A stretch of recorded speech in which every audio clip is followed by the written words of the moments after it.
coffee, my old friend. I've come to order you again. I hear the grinding of espresso beans. I need a double shot of pure caffeine. And the indie band on the speaker soothes my brain.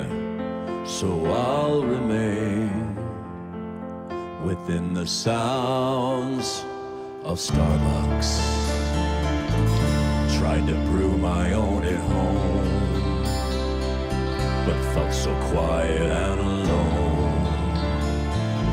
I need to be amid the morning rush, where the leather chairs are soft and plush. And I'll drink a grande cappuccino with a pumpkin scone and charge my phone.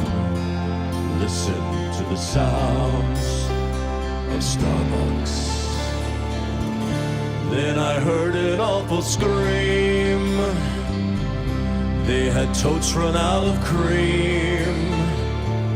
A new employee spilled the coffee grounds, and the Wi-Fi went completely down. And a lady in yoga pants threw her latte at the wall. The cops were called. Then came the sound of sirens.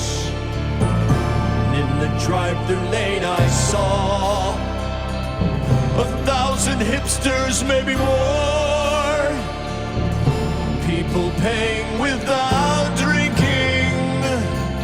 People waiting, they were all freaking. People going off 'cause they couldn't get a caramel frap. Holy crap. A riot started at Starbucks while a Bible study prayed. Baristas formed a barricade. The manager cried out a warning to the angry mob that was forming. And he said, I checked Google Maps, there's another one across the street. So we stampede and return to the sounds of Starbucks.